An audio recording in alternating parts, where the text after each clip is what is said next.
Audrey. Wait, it's all. We can give her some assistant pay. I'm here with y'all, so I'm happy. We good, y'all. All right. You ready? Are you ready? It is ready. It's 8:11.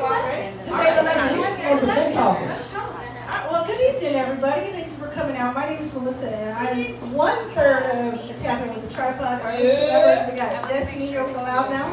And a beautiful smile. And we also have our lovely sister Angela down here. And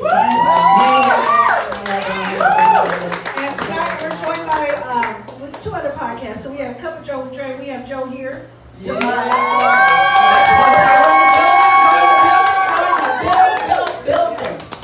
we also have Dre.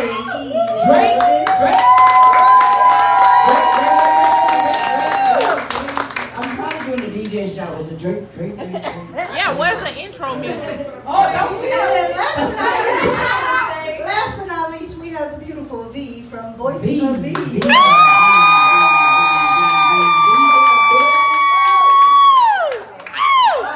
before we get started, we just need to take care of a few house rules. First of all, if you don't already follow these podcasts, today's the day. Show us some motherfucking love. Today's the day. You can find us on all your streaming platforms, so go ahead and search in Spotify. Tap in with the tripod. Yeah, Spotify, Apple, Instagram, Facebook. Facebook. You can call my mama's house if you need to. Yeah, she will get you there. She might push you out. You know I want to call your mama's house. Hey, chill out, bro. Mama fine. Well, if you are a listener of our podcast, you know that we incorporate music into the podcast. So whatever theme it is for that episode, we always request a song from our guests and from each other that really encompasses whatever the theme is. And so tonight we wanted to start off by choosing a song that really represents how we feel about tonight. Yes. DJ CJ, you ready? Come on, B. DJ CJ.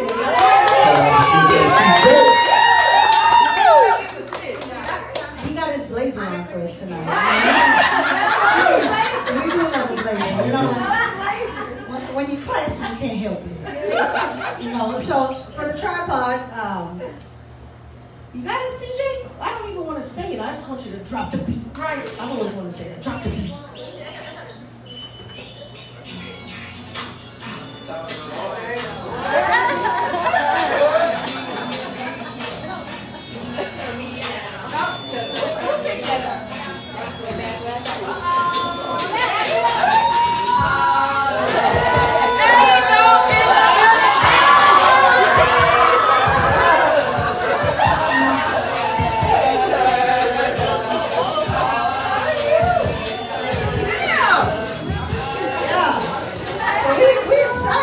We're excited to be here amongst our family, and we're excited for y'all to be here too. We're gonna pass the mic to Cup of Joe with Dre. What's your song?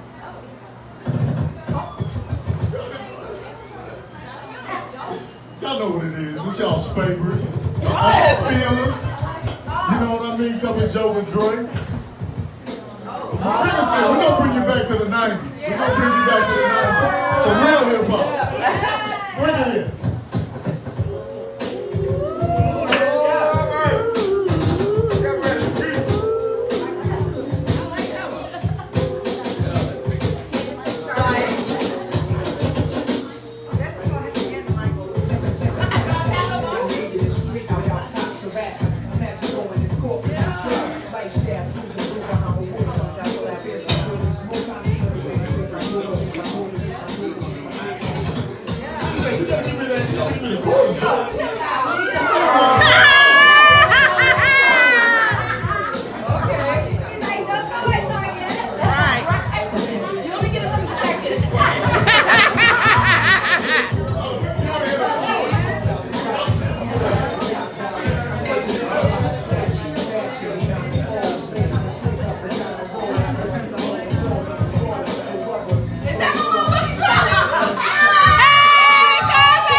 show. It could be Yes.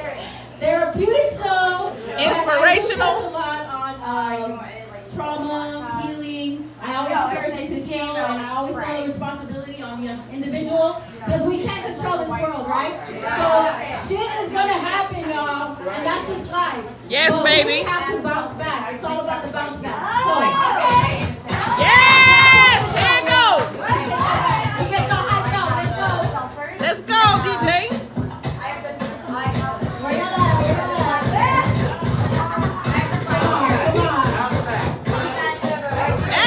Hey! Brick out. Hey, house. Come on. That's the back. Ain't hoes, that's the back. Come on, DJ.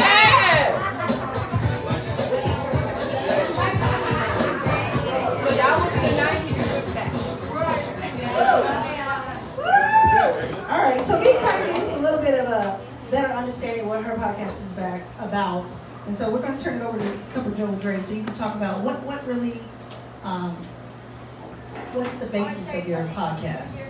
The basis of our podcast, Cup of Joe and Dre, my name is Dre. I got my brother Joe in the building. The basis of Cup of Joe and Dre podcast is basically, we're here to uplift people for the most part. Mental health, we speak about a lot of things as far as the community, trauma, like I said, mental health. Really growth, as far as self-growth is concerned. Speak a lot about relationships. We speak about a lot of stuff, honestly. So, any and everything you can think of, we speak on it. And like I said, we just really here try to uplift the people for the most part. We're a very positive, uplifting podcast.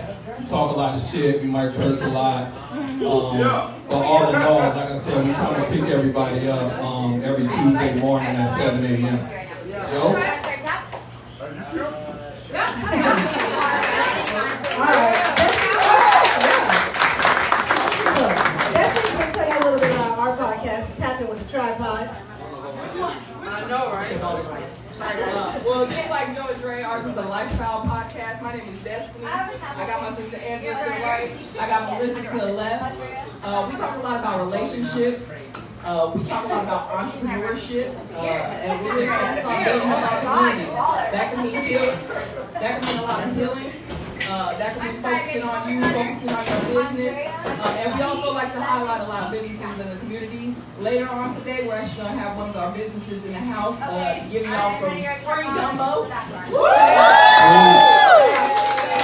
His name is David Brown, and he's actually part of the Food Network tour. So you are talking to a top chef. So we always want to highlight our community. So if you do anything important in your community and you need a platform to talk about it, come holler at us. All right, so Speaking of, we actually have another group in the building right now. We have the Hype Queens in the building tonight. Shout out to the leader of the Hype Queens, the founding Hype Queen right there, Tonisha Red. That's my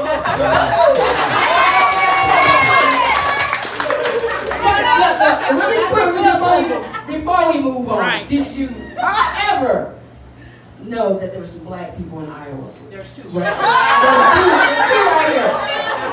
here. Two right here, folks. Come from Iowa. Fun fact. Good to know. all right, so I'm going to Iowa. We some fine motherfuckers, that's all we Yes. know.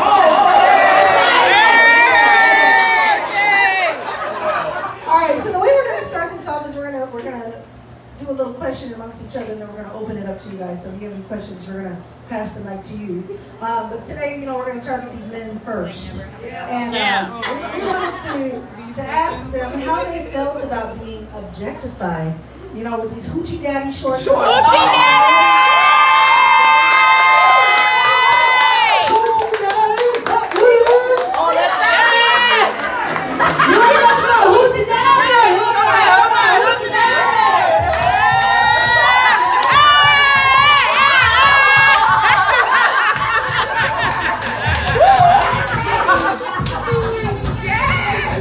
There's no way.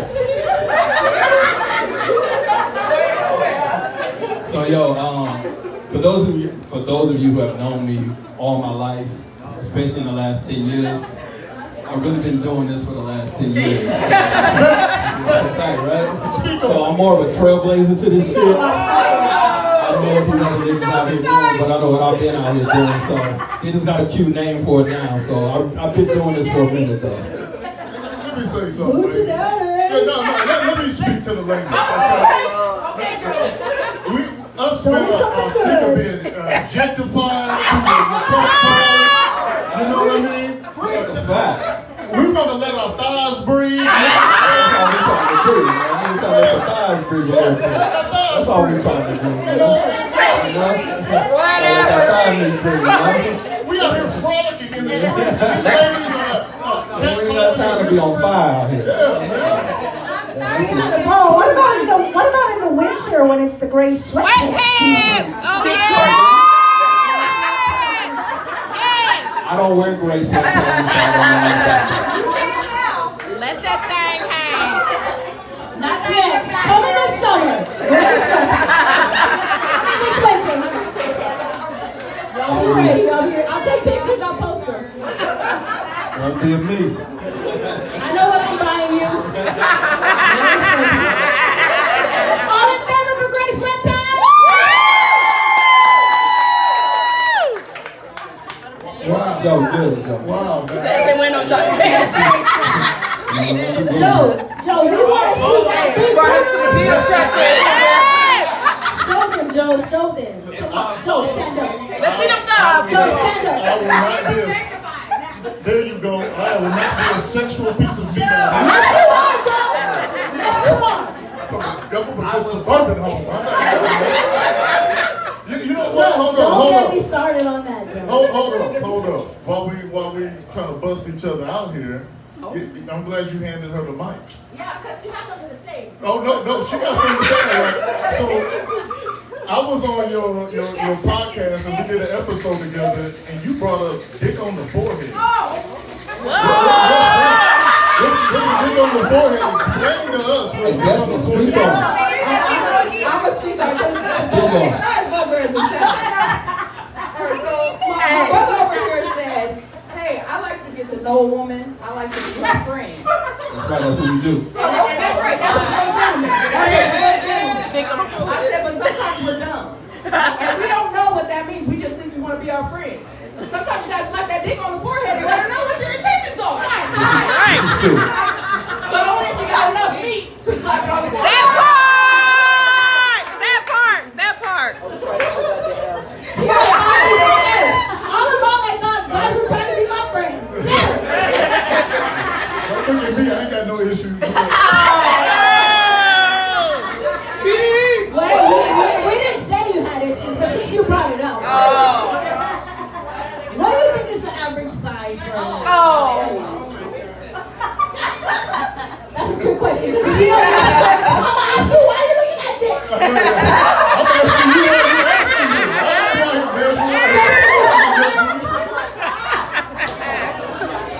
Next question, please. Next question. I actually got one for you, Ethan. So thank you for passing the mic. You're actually the only podcast up here that only has one member, and that can be hard. You're carrying the whole ship like a bag. One thing I noticed is you have a lot of great guests on your show to talk about different topics. How do you pick the best guest possible for each episode? Okay. Sometimes I'll take a chance. Like I had one, it was Cheater's Gonna Cheat. And I really thought that my guest was a cheater because her podcast is called The Whole Story. You got This bitch said, I ain't never cheated. I was like, what? What is wrong with you? What kind of hoe are you?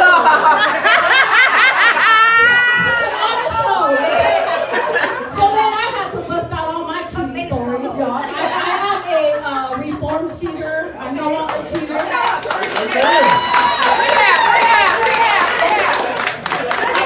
gonna go get a woman to the rotation. You got a rotation. it's people that I know. Some it's just people that respond to me, that listen to my podcast, and they'll share their story with me. And so I'm like, you know what? You'll be good for this. And sometimes it's just whatever is going on or something that I experience, and I'll just grab content from that. It's just crazy. Because sometimes it is hard. I'm not gonna lie, sometimes I'm like, when I do it by myself, I'm like, dude, I gotta record this podcast. What am I gonna talk about? And I'm laughing by myself on the podcast. People tell me all the time, I feel like you're talking to me. I'm like, bro, I am talking to you. Are you one of the voices in my head? But that's pretty much how it's a chance, and then just knowing a little bit of their stories, and then I'm able to take it from there. Nice. I'm going to actually have you, Dre, if you don't mind passing the mic to Sister Angela down here on the end. Yeah, she need a little call, so we got to bring her voice out. So my question to you is, what is your most favorite thing about the podcast experience? Ooh, my favorite? My favorite thing, this is going to sound real corny, but just being with you guys. The background of the story is we've been friends for about almost 13 years. We've been kicking it strong for a long, long time. You've seen my babies go from little snot-nosed boys to grown-ups. And right now we're watching Mel's kids go from little babies to little... They're not bad, they acting kids. No, they're... I'm famous for saying, fuck them kids. I love my nieces and nephews, but they get fucked up kids all the time. They run with them. Preach. You better preach. Hey, fuck them kids. Sometimes you'll find them like, yo, what are you doing? What are you doing? Do you think you can take one of these kids? I need to do something. I'm like, fuck them kids. Find somebody else. I'm like the last resort. Where the moms at in the building? Children. 3 is a hard sell when you're looking at the mom. Very much. Very much. The way it goes is I'll take Marlon, my oldest one, who's like, good. He'll do whatever. His godmother's here today.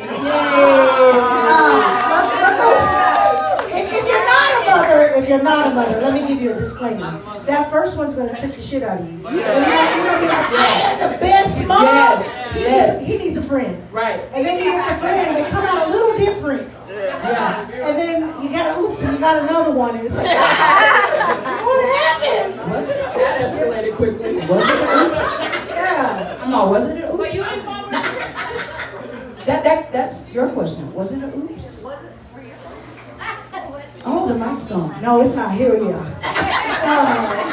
So the third one was a definite oops. A definite oops. I was actually, I nursed my children. And so when you nurse your children and you're taking birth control, you have to take a real specific birth control. And so when I switched birth controls, because I was no longer a nursing mother, big oops. Like it took me 2 weeks to tell my ex-husband I was pregnant again. Because my other child was 9 months old. Those Irish twins. Yeah. So I was like, I got a baby! But I got a baby! So it took me a minute to gather myself. So I went through that 2-week zombie phase. And then when I told my ex that he became a zombie for 2 weeks, because I also had 3 kids 4 and under. So it was like bam. I knocked them all out. Yeah. So we're taking we're gonna be collecting some college fund money. No, we're not. They're all gonna be superstars in I want to sports. say something. Look at this guy right here. This is my first born. All right. That's my son, y'all.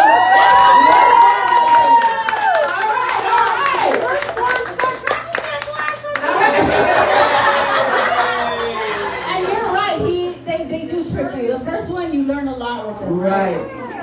But I don't know. My second one, dude, The she's first a one little. learns a lot. Yeah, the first one you learn about. Right. The second one, well, damn, that was 7 years later. I forgot everything in there. So she's still trying. So I just want to shout out my son and my daughter. You know what? I'm gonna piggyback off V real quick, because I was actually having this conversation with Destiny and Joe yesterday, and I was talking about my firstborn, and I said you kind of have a special bond with your first one because you really are learning together. And so it really is a special bond. So shout out to the firstborn. Woo! Shout out to the firstborn.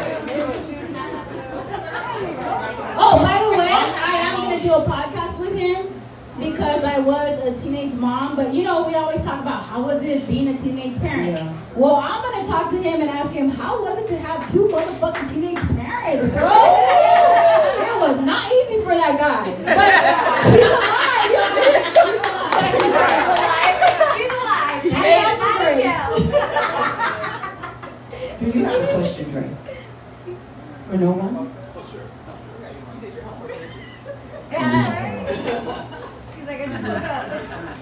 So, Melissa. How you doing, Melissa? You good? Fantastic. You How are good? you? So, this podcast, the Tripod Podcast, what made you want to bring this to fruition? And since you guys have started this, has it been everything you thought it'd be? Oh, great question.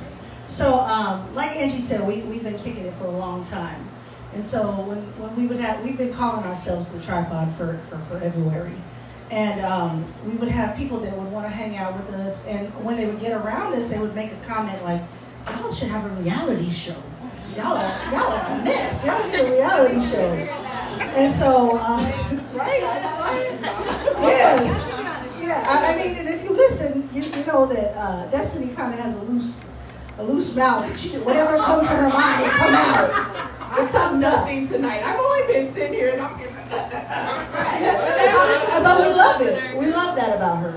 And usually what she said, she's saying what everybody's thinking. Really. She's saying what everybody's thinking in not the most modest way. And put some dick on the forehead? Like, my God. This is my saying. I'm saying it wrong, but if you listen to what I'm saying the right thing. Right. Yeah, but it's just a little raw, the way that she delivers it. But,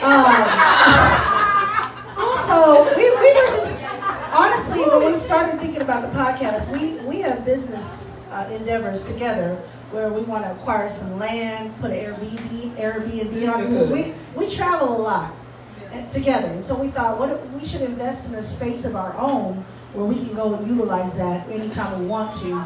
So how can we try to bring in some money? And so we were like, oh, well, let's do this whole reality show type concept and go into podcasting. Destiny is an avid podcast listener. And so that's how it came about. But to answer the second part of your question, how do I feel about it? Was it everything that I thought it would be? No, it has been more. It has been so much more. It's really, truly therapy. And it's like, as long as we've been knowing each other, we still learn about each other as we record. I did not know Destiny was the storyteller that she is. I literally looking at her like, God, my life was so boring. I don't have any stories like this. And then when it comes to Angela is that voice that a lot of people go to because she's an amazing listening ear. And when she speaks, she doesn't share a lot too often. So when she does speak, everybody is super attentive to what she says. And so it's... I love these girls. Like they are not my friends, they are my sisters, and I'm so thankful to have them.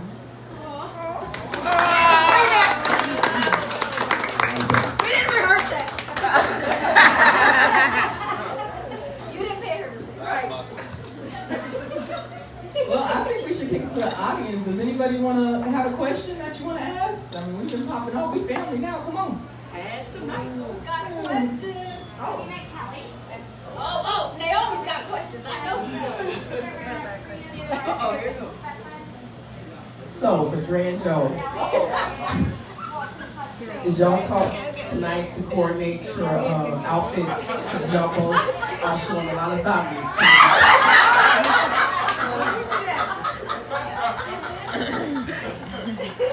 No, we did not. It's not really do it all.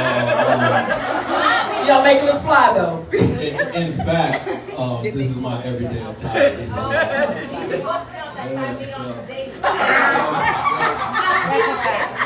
It's a Colleen thing, baby. We in sync. Oh. Yeah. Oh. It's hot outside. We gotta get styles, baby. That's all we talking about tonight. Is styles. I promise you, we got more depth than that.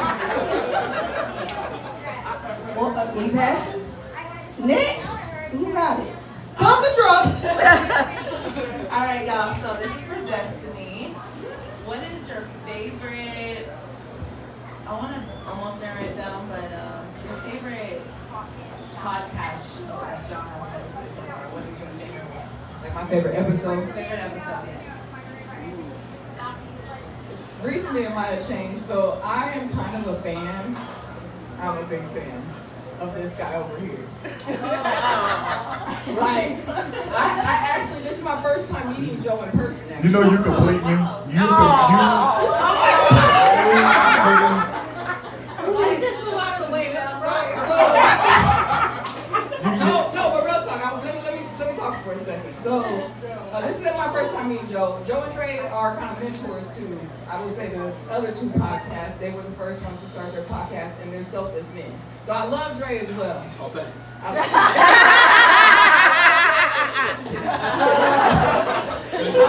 love Dre. But man, something about this motherfucking Joe, y'all. I had never met this man in person in my life, and it's like the second we got on the phone, got on Zoom, got on FaceTime, it's like I knew him for my whole life. Like, he's an anointed man, he's a praying man who listens to Young Jeezy too. And that's the type of shit I like, Jesus and Jeezy. So that is one of my second favorite episode, and I don't think she's in here yet. She will be here. Tammy has an episode and that she joined us, and it's called "There's Duty in the Dating Pool." Woo! Let's talk about it. Episode 3. Look, we had time. Sis. Oh, girl. Cousins. Okay. Woo! So yeah, those are probably my two. Is "There's Duty in the Dating Pool," and that I part of me enjoys when we go deep, but part of me feels very vulnerable. So I actually don't listen to. There's some very deep cuts that are probably other people's favorites, but I can't listen to it twice because it's like, ooh, I got it all. That's too much. I was so vulnerable with y'all. So I actually have a question while that mic's getting passed around. Feel free to pass the mic. I have a question for Joe and Dre because I'm speaking about my vulnerabilities. I'm speaking about my vulnerabilities and how they make me feel. These two men right here, they put their heart on their podcast. And to hear men do that does something different, right? Right. So how do you feel so comfortable being so vulnerable? It's not true. This is not even my It's in the audience. You're not gonna say nothing? So, what was the question?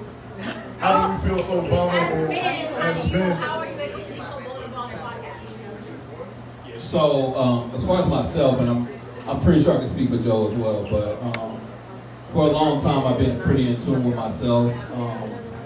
If you listen to the podcast, you pretty much know my story. And just spent a lot of time with myself. Just, I was born to a crack mom, abandoned at the age 4 or 5 in the back of a taxi cab, something like that. Spent about a year in the system. I was homeless for about 2 years as a teenager. That's how I met Joe. Joe's older brother was one of my mentors. Took me under his wing. That's how I met Joe. So, I grew up a have-not. I grew up one of those kids that, I went from ashy to classy. So if y'all know Biggie, Okay. it's a true story right there. So, Okay, Dre. a lot of therapy, a lot of time with myself. And when you really, I believe, when you really are in tune with who you are as a person, that's just who you are.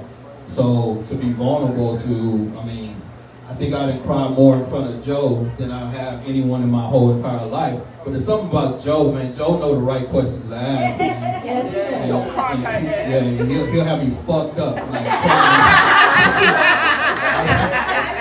no, for sure.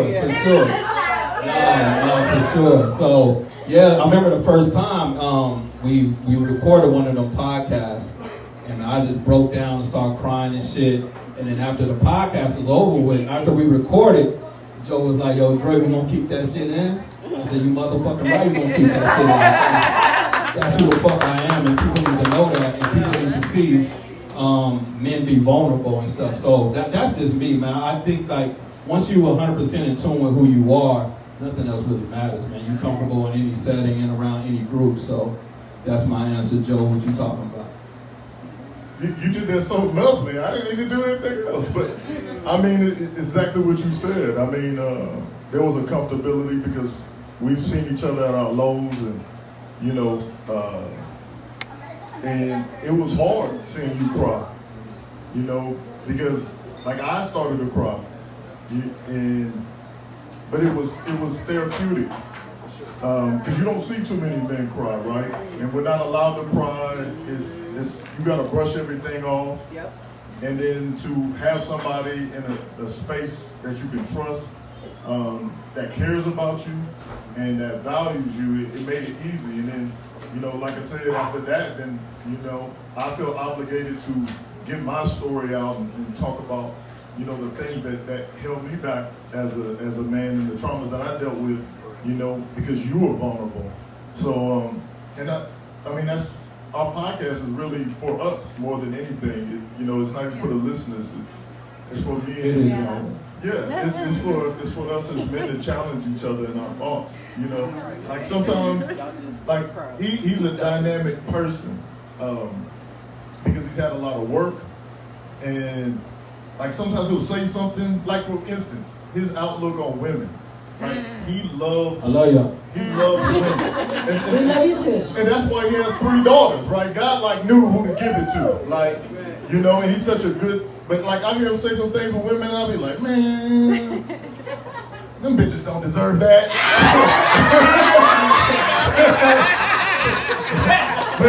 but I have a mic, Joe, I have a mic. But at the same token, you know what I mean? It just makes you it's just, I don't know. I can't even say it as much as that I value and appreciate you being the man that you are, because it helps me be the man that I am, and it allows me to challenge myself in my thinking and my thoughts and my process. So. Well, of course, I echo those same sentiments to you, Joe. Just when you and I, we sit down and re-record, a lot of y'all don't probably know this. I never know what we're going to talk about until we hit record. And then Joe brings up everything we're going to talk about. And then we sit down and we talk about it. And the one thing we try to get across, and the one thing I feel that you get across very well, Joe, is the transparency of who we are as individuals, as men, as black men as well, man, because the world is a cool fucking place, especially to us. So for you to be able to, I mean, Joe, like I call Joe Bradley as in Ed Bradley Jr. So that's what because he's like a phenomenal interviewer, and like I said, man, he just knows the right things to ask and the right things to say. So Joe, man, from the bottom of my heart, man, I appreciate you, man. Check your cash out, baby. Yeah. Check your cash out. Check your cash out. I'm loving that. You know what? I want to jump on that because I've had them as guests before, and I had to kind of like draw back on some of my questions because I know how deep we can get. And Dre's like, yo, V, it's Monday morning. People don't want to be crying at their desk, okay? So I've been trying to make my podcast a little bit more, like, I'm naturally a funny person. That's how I deal with stuff because I've been through a lot of shit too. And I feel like as growing up, I really had a hatred for men because men had burned me as a kid, had let me down, yada, yada, yada. Y'all know the story, right? Everybody has been burned by either a man or a woman. You know, it happens. We're all human, right? So meeting 2 men that are actually, and first I met Dre, and he was actually comfortable with sharing as a man. But prior to that, I had also learned that as women, sometimes we attack men because of the things that we have gone through. See, but I have a son. I have brothers. And I don't want them to be treated like crap because of what a previous man did to a woman. You know what I'm saying? So that's why for me, I give it to the men. For me, no. You will see it though on my podcast. I have 50% men that listen. That's not typical to have men and women listen to a podcast. It's usually like favored by women and favored by men.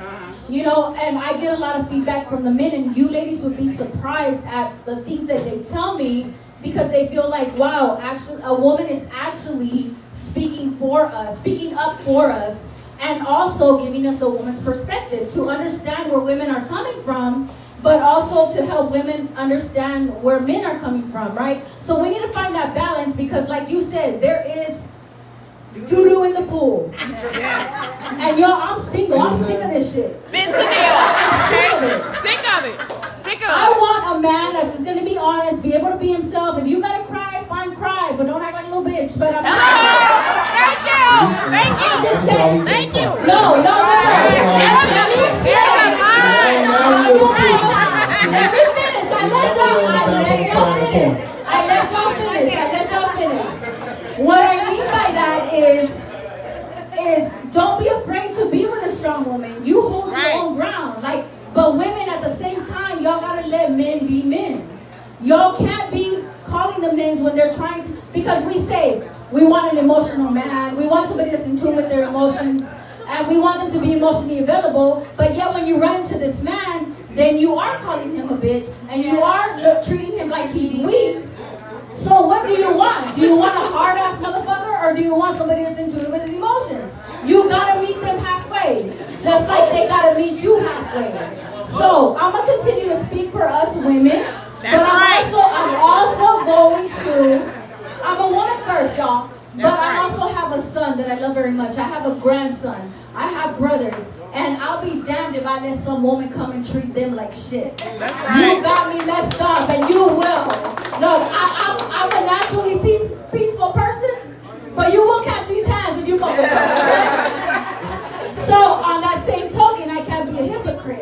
So if I'm talking to a man, I'm gonna treat you right until I don't treat you right, and that's up to you. That's right. You know. So that's the type of mentality we have to have as women too. We gotta understand, even though men are stronger physically, we're stronger mentally and emotionally. That's right. So we gotta stand up, we gotta rise up, we gotta treat our men right, especially we got sons and brothers and stuff. Y'all, we gotta take that stand, y'all. But that's it. I wasn't trying to talk about all that.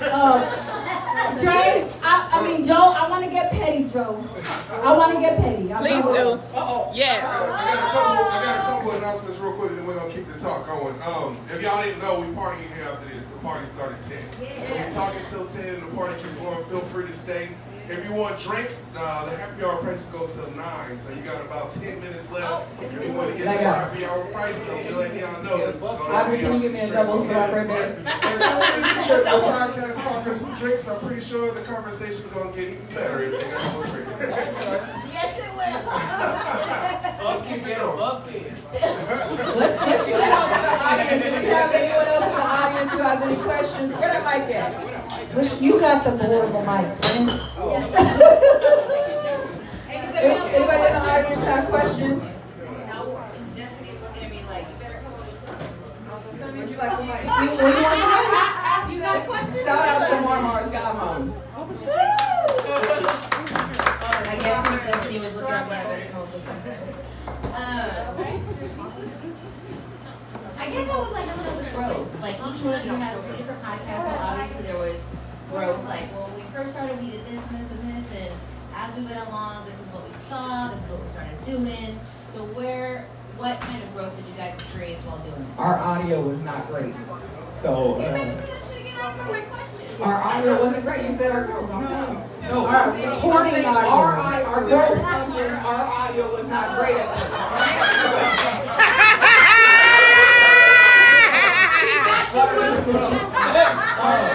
we spent some money, got some good shit. Yeah, we got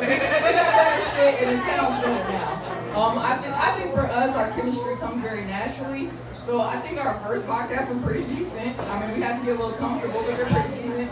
But sometimes the audio was kind of whack, so we worked through that. That's what I was saying.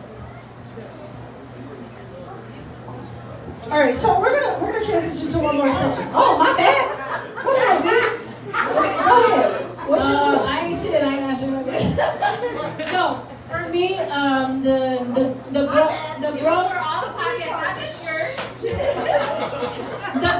the growth for me has been like, honestly, I put off my podcast for about 2 years, and Dre was like, "B, what the hell are you waiting for? B, what you waiting for?" I put it off for 2 years because I tend to be a perfectionist, and I'm getting over it, y'all, because that is actually not a very good quality to have.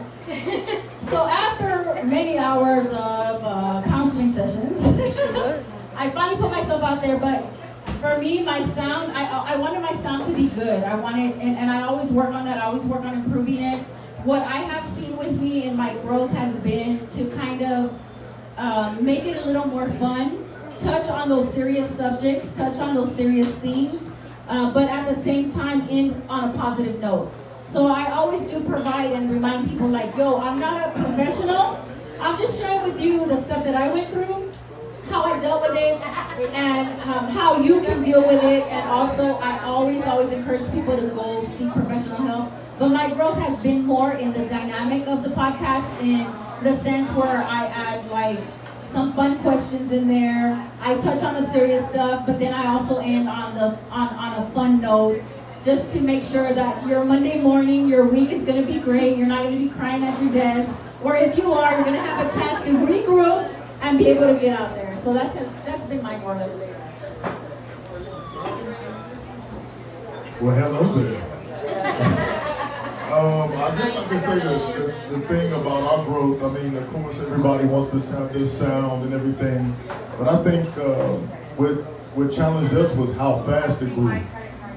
I mean, we're two dudes from Killeen. And y'all got over 100 episodes. Yeah, 100 episodes. Yeah. And it went by so fast. And, like, I remember the first time that we started, got 1,000 listens, and I was like, Dre, man, we got 1,000 listens? Is that right? He was like, yeah, man, we got 1,000 listens. I was like, dang. And then all of a sudden we get all these countries, and I was like, Malaysia? I don't even know where Malaysia is. But I love it. Malaysia. Yeah, I love it. Yeah, you know I'm the president of Malaysia now. Hey, but we're Nigerian, brother. You know it. You know it. I got 5% Nigerian.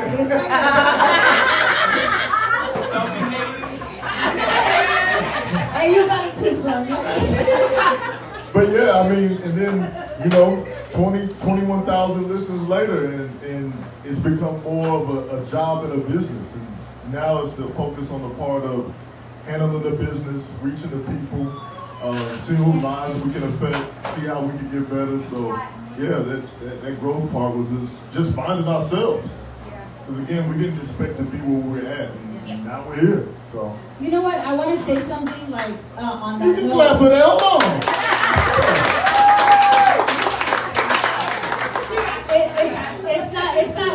It's not easy to come up with content every single week. It's not easy to come up with content because you don't want to sound like you're repeating yourself. And then, especially for me, I'm by myself, I really got to think about, okay, have I said this before? And how do I make it to be interesting and still continue to pull people in? And there are a lot of times where sometimes I'll feel like an episode, I'm like, it was okay, I put it out there. And that's when I get the most feedback from people. It's like, oh, wow. And all we do is just be ourselves. I think I can say that for all of us, is we are just ourselves. We don't try to put up a front for anybody. We are ourselves. If we're having a bad day, we're having a bad time, we put it out there. We are ourselves, but we also at the same time try to keep it positive, try to keep everybody motivated and coming back for more. There are times, I don't know about y'all, but there are times where I'm like, yo, I don't know how much longer I'm gonna do this. And then I get a message from somebody saying yo, this episode you posted, man, I felt it in my heart. Thank you for sharing. It is therapeutic for us. It's therapeutic for our listeners, and I think that's what keeps us motivated more than anything else. Thank you, Dee. Real quick, we got the Food Network star himself in the building. Woo, woo. Say,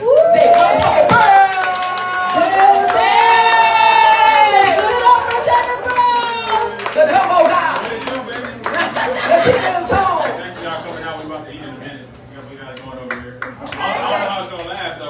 gonna figure it out. We're gonna get some samples. It's a little bit more than what we expected, which is good. Yeah. Proud of y'all. Doing good. Always more another level. We're proud of you. You know why you got the mic in your hand? This has to be a question. So, yeah, raise your hand if you're from San Antonio. You live here. You're from San Antonio. You're from San Antonio. All right. So, 2-1-0, baby! Hey, yeah. Not just 2-0, he's exit 7. We exit 7 also. Marla in the house. We run it. It sounded real game like Exit 7. There's She lived on exit 7 too. Why you trying to act? You look like you came from exit 7, bro. Hey, you got people under my people. I fucked a lot of hoes on exit 7. Angie's from exit 7 too. I might know some of them. Polo Club. That was a little upper. Okay, wait. All right, so yes. All right, so I asked everybody who's from San Antonio because I think it's important for you to know this about Dave. Dave is really a pillar of the community, and he does a lot to give back to San Antonio. So him being here tonight, he just offered, can I serve gumbo at the event? And it's really admirable. And so I was curious if you would mind sharing with everybody what it is that compels you to have such that giving heart and your willingness to give back. Because it's not just this event. He does a lot of stuff with the youth, athletes. So share it, please. It's my uncle, man. My uncle does a lot of stuff. He does it. He's a head. Who's your uncle? James Brown. James Brown. It all started from him, you know what I'm saying? I mean, he just always, I followed him. I watched him for my whole life. He laid the foundation, so we just follow him. And just, going to his lead stuff he can't do and stuff, so it's fun. Wow. We appreciate you being here. Who's ready for gumbo? And you know what, though? I really do appreciate you, though, because I live off of Marbach, and we need all the help we can get with the youngsters. You know what I mean? Like, so it's good to know that there are other people that are trying to make our community better. Because for the most part, even though it is what it is, when you get to know some of your neighbors, y'all are tight with each other, y'all have a respect for each other, and y'all watch out for each other. But it's not that way with everyone. So, yeah. I'm a teacher. And I'll tell you, I have worked in multiple different types of environments. Right now, I'm in a ritzy little area, but I did my time in the hood. And I'll tell you, there's a sense of community in that environment that the ritzy area doesn't have. And you're seeing people here who came from it, too. And so it is admirable. And again, we're grateful that you're here and for all that you do in the community. Thanks for having me, man. Of course. Thank you. You mind passing that to CJ? Yeah, the DJ with the most. So we want to talk to you for just a quick second as well. So I have to tell you, like, I came in here one night and DJ set. He starts off with like this 90s hip hop, R&B, East Coast, and then the West Coast, and it was like, oh my God, I hit the jackpot. Music is Mel's love language. It is. I think it's a lot of us up here. We all love music. But CJ is not a one-trick pony. So DJ and what would you call it? This is a passion. Carpenter. So I just want you to share with them a little bit about your skill sets. That's my music background, Yeah, the body roll. Hey, hold on. Right now, Genuine is going viral for his body roll. And so I was just wondering how that body roll is.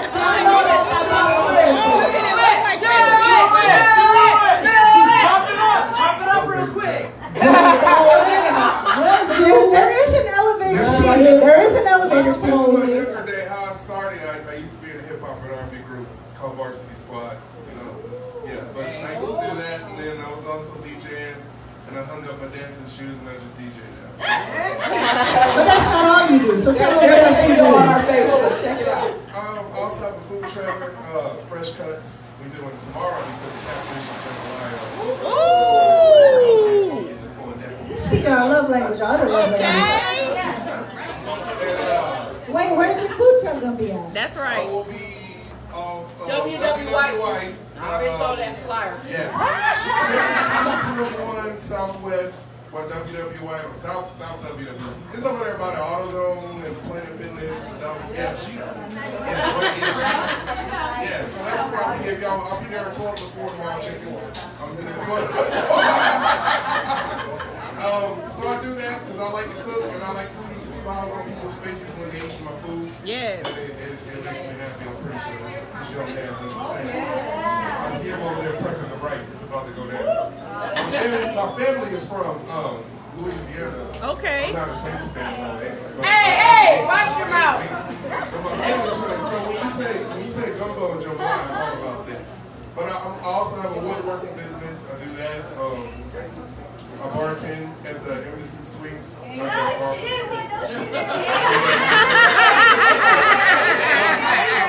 you. Damn. A nanny on the side. Joe, you need a mic.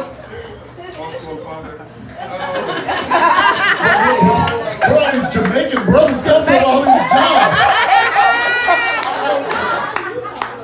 When COVID hit, the bills didn't stop. The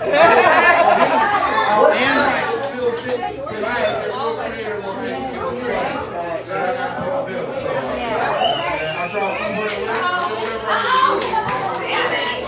Shout out to Buddy in the building.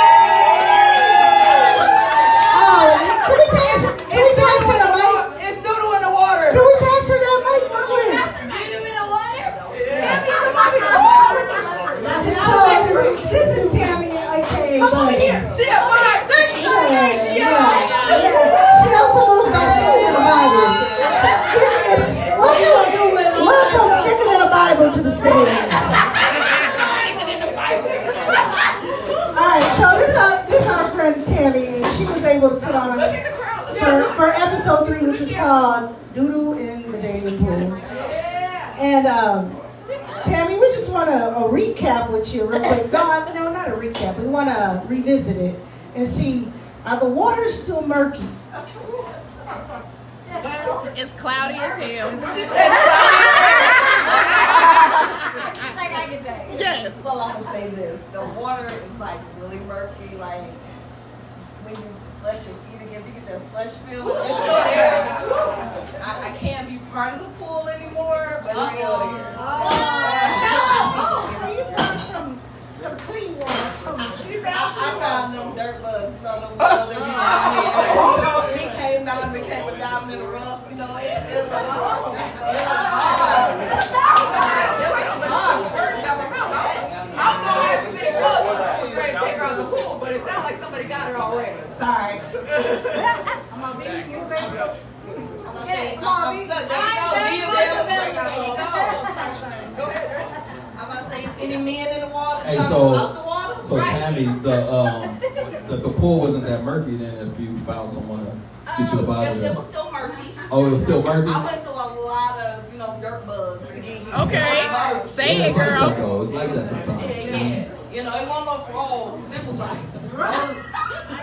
wow. Right. It was there. So I will say, hey, I guess you keep playing in the dirt and find your diamond. No, hold on. No, we gonna speak on it. So what's the issue with men then? Ooh, how much time we got? Let's speak on it. Get cousins started. Okay. Cousin. I just want to know.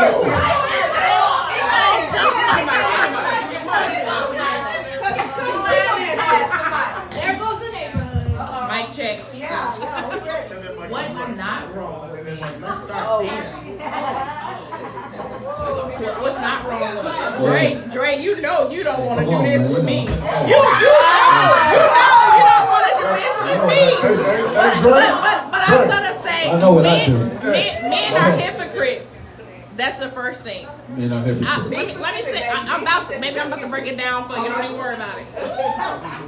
I'm gonna speak from my experience with even like dating apps, whatever. A guy will approach you. I'm over 40. They'll be like in their 50s, like, oh, I'm just looking for a friend. Nigga, you got one foot in the grave. You better need a character.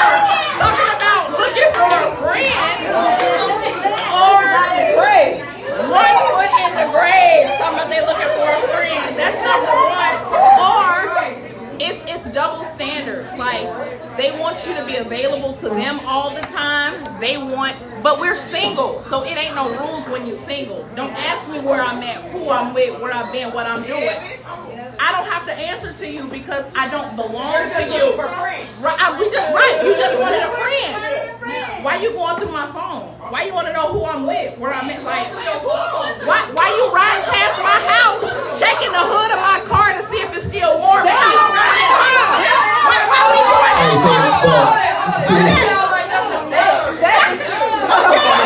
Get that motherfucking mic. God damn, boy. God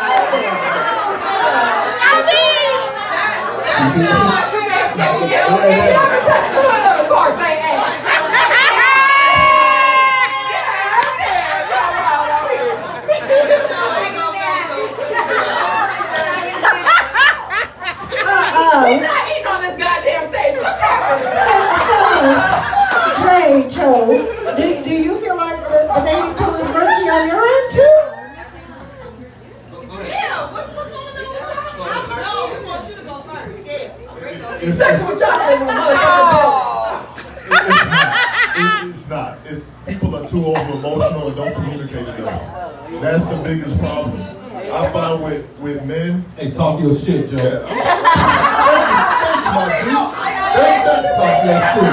I mean, the problem is a lot of men go into relationships not knowing what they want from that woman or setting an expectation of what they want from that woman up front. We're at fault for that all day long. So y'all don't communicate. But also, here's the problem too, that I found on the opposite side. Too many women look at men into the future. They look at a man and think, you know, if I hold on to him, he's going to be what I want him to be. Talk to him. Talk to him. And then also too is like, be that man's friend. Get to know who that man is. Like, you shouldn't go into a relationship and 6 months later you find out all these surprises. Finding out that he had a girlfriend that he dated for 13 years and was in love with. It's because you were too busy trying to be his man, be his girl, trying to make him your husband, trying to set up a happy home, and then you find out that he doesn't have any concerns for your feelings because you ain't his friend. Listen. But come on. Get him. I'm the only married one on the panel. Are you? Say, Destiny's married as well. She's newly married. But this is my second time around. And Joe, when you say be friends, I'm not even gonna lie to you. I never, in both of my marriages, I never said that, oh, that's my best friend, I blah, blah, blah, blah, blah, blah. Half the time I can't stand my husband. Half the time he can't stand me.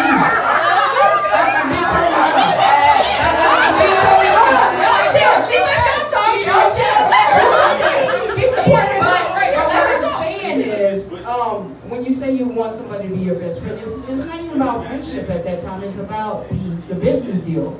It's a partnership. We have to meet on a monthly to renegotiate that shit. The sex position that we started with last month, I don't want to do that anymore. We need to do a different one. So we have to go back and negotiate. There's always constant negotiation when you're in a marriage. So even not even in a marriage, if you're in a relationship, you gotta negotiate all the time. So when you say be friends with this person, I kind of get it, but then I kind of don't. I don't even know who my wife is half the time. I'm always worried. But let me speak on it. So we let y'all talk singles. Right. I'm still learning my wife every day. Every day, every month. I'll tell y'all the key to a marriage. Have a short-term memory if you want a long-term relationship. You gotta let a lot of shit go. You gotta let a lot of shit go. Let that motherfucking shit go. Right. And you're always auditioning. Right. Always. When I met you, you was doing splits. What you doing today? Right. I don't want to hear nothing about your hip hurt. You better get some Excedrin, Motion 800 or something. We're not into lazy love. We're not here for lazy love. We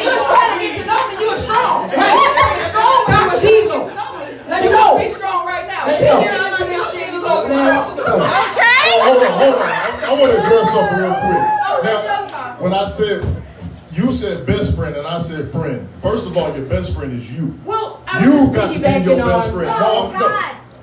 Well, a lot of married couples I met, Yeah, but I married my best friend. But see, you're thinking from a woman's perspective. I'm giving you a man's perspective. Most men are going to be loyal to their friends. Men ain't loyal to relationships. A man can be with a woman 13 years and still cheat on her. But ask him about his homeboy. He'll ride and die for it. He'll have loyalty for it. See, that's what I'm saying. So Like, marry your homeboy then. yeah.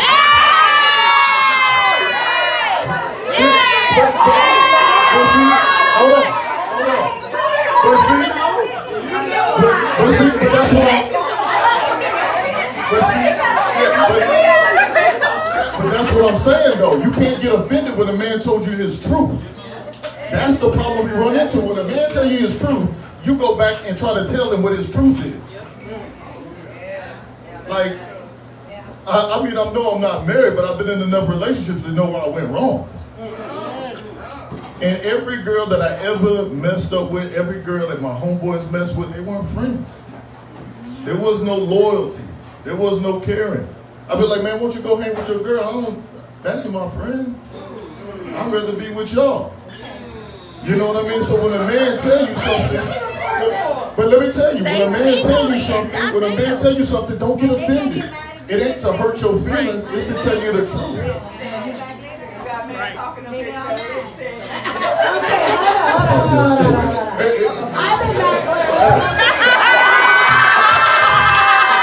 Talk your shit, Joe. Okay, look.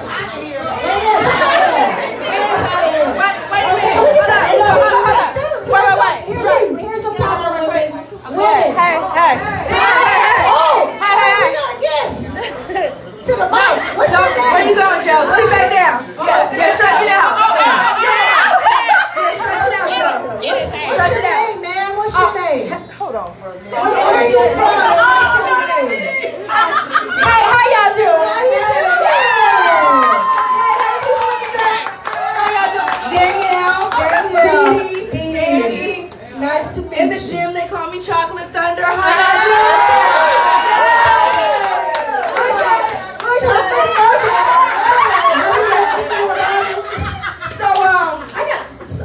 Wait a minute, Joseph. JoJo. It's hard to be, ladies. It's hard to be a man's friend. It's hard to be a man's friend. When he sees you, he doesn't say, man, she looks friendly. When a man sees you, he doesn't say, oh man, she has a nice personality. I want to get to know her on a friendship level. Hello. I understand what you're saying and you're correct. I agree with you. You definitely need to be friends and get to know a person, especially prior to being intimate. Because when you're intimate, it clouds your judgment, all that good stuff. But it's hard to really try to develop or cultivate that type of relationship when the men out here, like my sister said, I'm 40, just turned 40, looking good. When you meet somebody my age and they like, we're just trying to kick you, we're trying to catch a vibe. You a whole pop out here.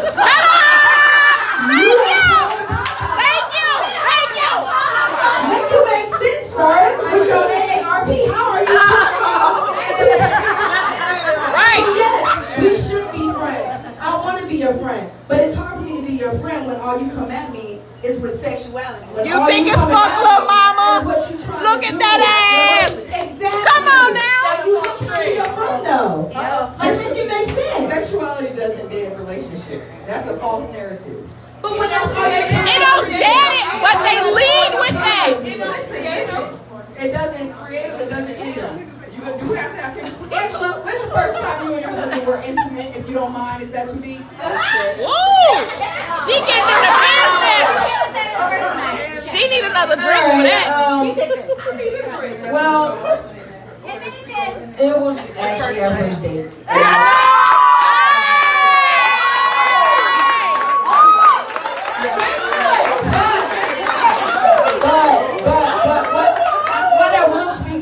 Both of us had been married before. Right. So we kind of already knew what you wanted. Hello. Our story is very unique and it's very different. But listen, but you all have built a bond. We don't have to call it friendship. You build it off. This Regardless of the physical I got a question. relationship, Right. a bond was built. Right. Yeah, True. no, I got a question for Dee Dee. I think, well, I'm just wondering. D's on the panel. Hey, Yeah. D's some sexual chocolate. Make some noise. Chocolate thunder. But I was wondering if you met our friend thinking that a Bible. I know the Bible. We gotta get a photo out later. You know, we all wasn't built the same. It's all fun and games being big until you gotta buy clothes. I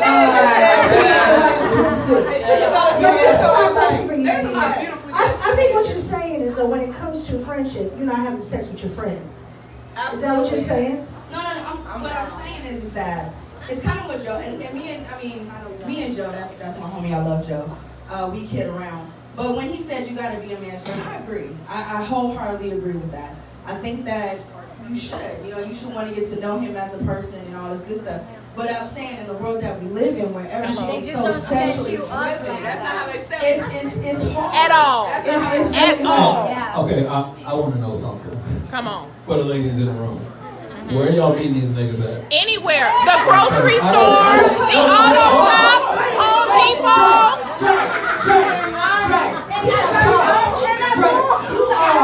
You may be the exception, but I'm talking about the rule. You may be the exception, but I'm talking about the rule. Okay? She met him at Kmart. That's what I'm saying. What you know about Kmart? You know I know all about Kmart. I've been to Kmart. I bought that shit.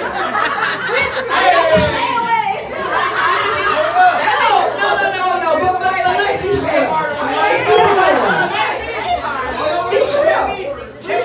When ladies and men, if y'all It's hot in here. It's hot in here.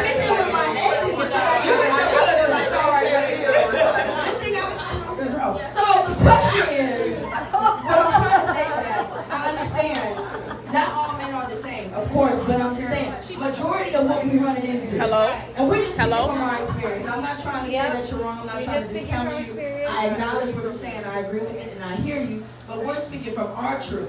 We're speaking from our experiences and the men that we've come across in the great city of San Antonio. Houston. You and Joe may be the exception, but we're talking about the rule. So check me out, right? So, I don't know if y'all even got the memo that dating in 2022. Y'all start right. Come on, man, you gotta talk that Dre, would you please talk your shit? So check me out. So dating in 2022 looks nothing like dating in 1992. At all. Okay, hold on. At all. We agree. Hold up. Very true. So, y'all gotta understand, man, we live in a microwave society nowadays, right? Everything is quick, everything. So if I'm dating Destiny right here, right? And I'm like, yo, so if Destiny and I get into an argument right now, I go to that bathroom right now and have another date in 5-10 minutes. You see what I'm saying? So y'all gotta understand, like everybody's dating is drastically different now today, right? What I find when it comes to women, it's just all across the board. Just to qualify myself, I'm a former dating coach for Match.com. So come fuck with me if you need me. So what I find is women are too busy in the future of their dating, and they don't spend enough time in the present. So if me and Shorty right here on a first date, if I'm a cool ass guy, she's already projecting the next week what we gonna be doing. If this nigga gonna be my boyfriend, or when can I take him to meet my mama, right? Y'all are not living in it. So if you start living in the present and take me for who I am today, a lot of those red flags that come along 2 weeks later, you would have probably caught that shit on the first or second date. but you're so busy projecting into your future that you're missing the shit that's sitting right there in front of you. So that's what happens a lot with women. Or what Joe said, the other thing like is what Joe said. Man, y'all, let me tell y'all something real quick. Y'all know those motherfucking yellow flags turn to red flags, right? So I've been not accused, because this is actually what I do. As soon as I see some yellow flags, I'm out that bitch. We don't got to sit around and talk about shit. Y'all don't owe nobody no explanation who you dating. You cut them off and you keep it moving. That's what you do. But the thing about it is, you guys got to start paying attention to the yellow flags and the red flags. And start projecting if I'm a cool ass dude, yeah, any nigga could be cool for 2 weeks. Any nigga could be cool. The rest of your relationship trash. Trash. You see what I'm saying? So I've had dozens of women try to, what's the word I'm looking for? Lock me down within 2 weeks, because I'm a cool ass nigga. You know what I mean? But when they focusing on the potential, but you got to see that man for who he is. Right there in front of you, and spend time on that first date actually being in tune with that first date. Instead of saying, oh, Dre's cool, you know what, I want to date with him tomorrow or next week. I think I'm going to go out with him next week and all that shit. That's why y'all go wrong. And that's why there's a lot of single women in the world today. Because, first of all, well, it's like having hope. Having hope? Yeah, it's like having hope. You're telling them not to have hope. No, have hope. Just be smart about your shit. Be realistic about... Go ahead, say it. I mean, there's romance in the having hope, right? There's romance in having hope, and you want to just go by the rules when romance is gonna ignite that fire. I'm glad you said it's that. Gonna. I'm glad you said that. And you mentioned rules, right? That's another one of y'all problems. Y'all got all these motherfucking rules. Ain't no fucking rules. Hold on. I'm not saying you, but women. Damn near every woman that I've known to mankind, has a checklist. And this nigga gotta check this box, he gotta check this box, he gotta check that box. If you had a checklist, say ow. Hey, you know what my favorite is? If he lasts 6 months, I'm gonna give him some. Or he gets six more dates, and I'll give. It's like a punch card. he keep hitting the punch. I'm gonna give him some. Yeah, man, so keep your hope. I have something to say, Dre. Yes, ma'am. So I'm not going to necessarily call it a checklist, but I was actually listening to a sermon, and on the sermon was talking about employers, and how an employer, when they're going to employ somebody, that they have credentials that they want to meet. There you go. Right? And so in order for you to get the call back for the second interview, you first have to meet the first round. And so they're not going to call you back to employ you if you're not. But I think hold on. I think where we go wrong, and this is men or women, is that we're giving people a second interview that don't deserve it at all. And so then you're upset when it doesn't go the way you wanted it to go. But you already knew from interview 1, this isn't for me. You were just hoping. You were hoping it would turn out to be what you want. Exactly what I just said. Yeah. So it's like, this is the thing. You're going to see smoke before the fire. And so do you exit when you see the smoke, or do you stick around until the house is burning down? Yeah, you exit when you see the smoke. And I'm glad you mentioned that whole employer thing, because it's very critical that y'all understand. Employers give all us motherfuckers 90 days to get the job right, where we gonna decide we gonna fire them. So you know what? Let me go deeper. All right. Everybody in here got a best friend, right? Y'all been rocking for a long time, right? Yeah, for a minute. For a long time, right? Right here. So exactly. So, but here's the thing, right? We take years before we consider someone a friend, right? More or less a best friend, right? Right. There's all type of criteria, credentials, all types of shit you gotta go through before you're gonna name somebody your best friend or your friend, correct? Yes. You think you can meet a nigga on a dating site or in the library and date him for 3 weeks and then say, oh, you know what, this is a dude I want to spend the rest of my life with? Like, y'all gotta wake up, man. That's just not reality. Some of y'all ain't never even been through any type of adversity before you say I want to be in a relationship with this person. Some of y'all ain't never even met this person's family or sister or brother or mama before y'all say I want to be in a relationship with this woman. With this man. So let me tell y'all something. If y'all didn't know this, y'all can tell a lot about a person, man or woman, by the type of people he or she is around. And that's important. Because you can be dating, you can meet a dude wherever you're going to meet him, and then you go around his people and find like, oh shit, like, it's real out here. Obviously, exactly. So obviously, y'all got to just do the work. I don't think women, especially at this age, I mean, I don't know how old y'all are.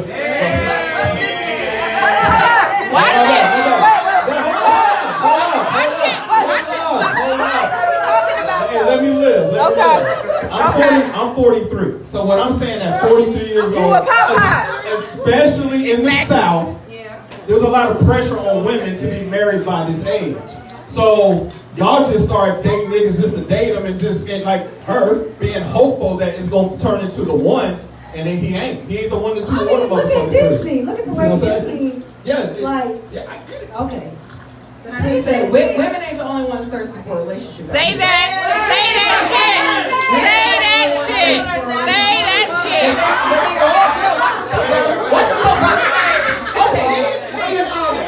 Get his ass. Get him. And this ain't man versus women, but I'm just saying, if we're gonna talk about the women, we're gonna talk about it. Men. That's right. And what I've seen, and the thing is, I'm gay if you didn't know. Really? So I have a lot of men that I consider brothers, they're my boys. So I get to see both sides. I have my sisters that I consider sisters, right? And I have my boys who I consider boys. Sometimes I see my homeboys like, you want to lay up with the chick, you want to treat her like wifey, but you want to go fuck Sally down the street. Right. Yep. They want intimacy as much as us, and what I see is trauma. A lot of us are hurt. Yes. Wait a minute. Children. A lot of us are hurt. So the first thing is you gotta take care of your own trauma. And you touched on something good when you said adversity. You ain't been through adversity. My wife and I were happy for like the first year and a half of our dating situation. We just happy as fucking every fucking day. Maybe 5-6 times, like, I was telling her earlier, she don't like pictures, she just want a marathon every fucking time. And I'm like, damn, this is a good fucking relationship. That's a relationship. And she just want to fuck me and be happy. This is great. And then life hits. Maybe somebody in your family passes away. Some sort of tragedy happens. And then you gotta deal with your actual emotions. And then the motherfucker who you've been fucking for a year and a half has to deal with your emotions. So this is what I'm saying. You got trauma going on in your life you gotta take care of. So if this motherfucker can't ride for you when the chips are down and this is man, woman, whatever. Right. That's not the right motherfucker for you. At all.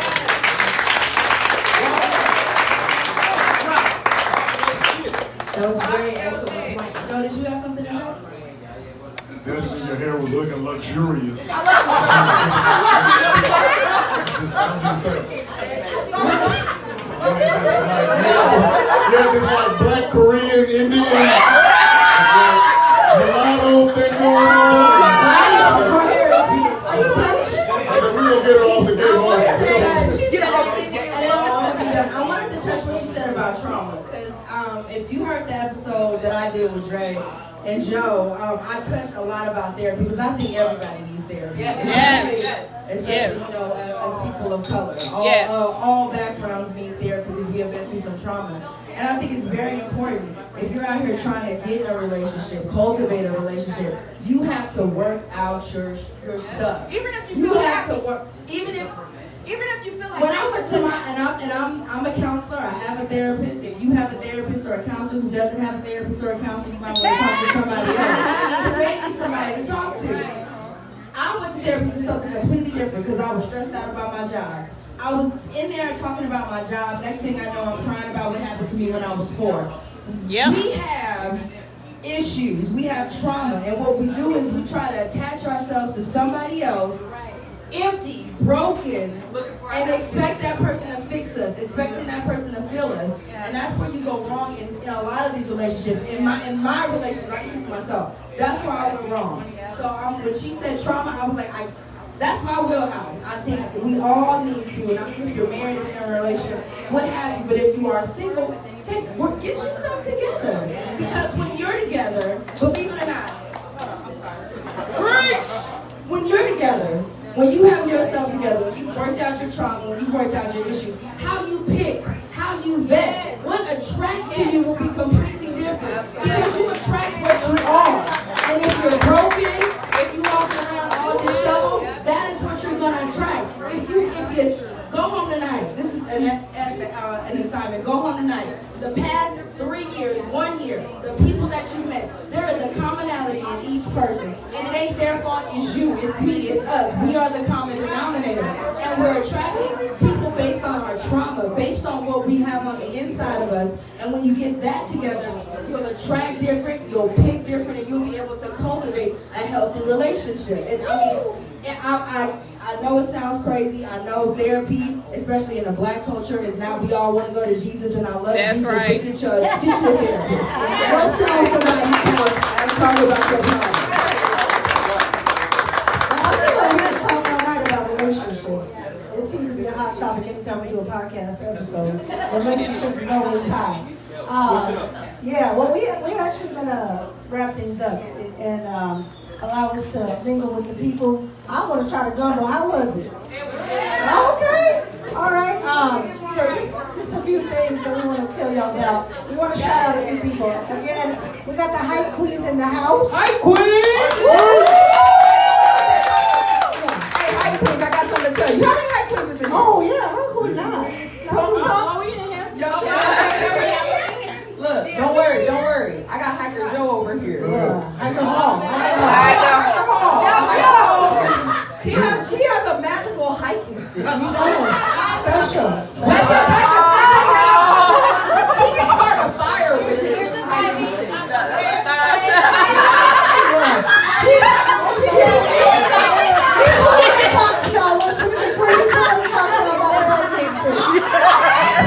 You know, he loves the hikers now. The hiker all love the hikers. But we all want to shout out a few other people. We have Audrey here. Our super happy birthday! So it is her birthday. Fuck them Geminis though. What? You a Gemini? I'm a Gemini. Tomorrow they're gonna be a whole different motherfucker. Well, Audrey is responsible for this beautiful balloon arrangement. So you're going to give somebody else she's your gal. We also want to send a big thank you to Dave with the gumbo. Dave Brown with the gumbo. He went to go get more lights. For us. I'm excited. I can't wait to get off this microphone. And then, of course, we got the super talented DJ CJ. If you got time, stay, because he's going to take you down memory lane. We got pop line and drop it in this one. And then also we want to send a big thank you to Rebar for allowing us to be here. So,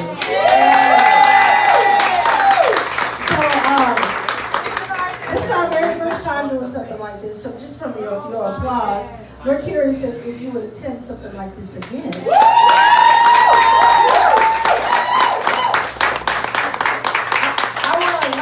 Last thing I want to touch on, Dave said he does this because his uncle did this. And this is what his uncle did. If you're not mentoring somebody right now, maybe you're not in the position to mentor. Do what my sister over here said, go get some therapy, make sure you're straight, make sure you're in a position. But if you're in any sort of position to mentor our youth, and I don't mean necessarily babies, you know, I heard a lot of y'all say y'all 40 something, y'all old as hell. Hey!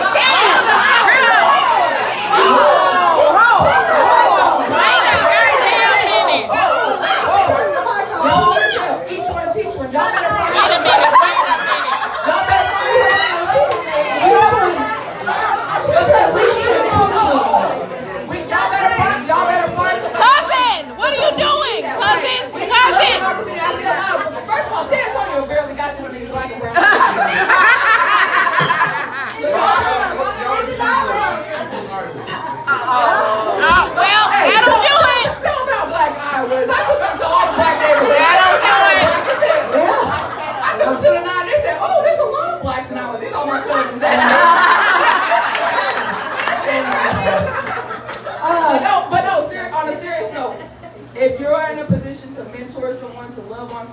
to put positivity and joy into their life, to teach them a skill set, go do that shit. Dead ass. Yeah. Last shout outs. So definitely want to extend a thank you to everybody that's up here on the panel. Couple Joe, Dre, and me. Just to piggyback on what Destiny was saying, Dre and Joe, they didn't just take us under their wing to gain anything. They did it because they wanted us to grow and they wanted us to flourish. And so they really are embodying that. And then on a life tip, like outside of podcasting, they are genuine and they always offer.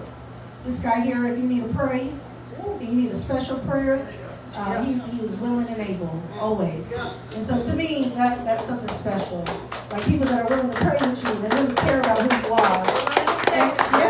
And then B, I haven't known B very long, but I'll tell you what, she was ready to cut for me. She was ready. She was ready. Stop 7. Right. Extra 7 if you want to. If you want to, come find out. That's right. But yes, so just happy to be up here sharing the stage with you guys. We love you. We respect One last shout out. Give it up for your motherfucking self.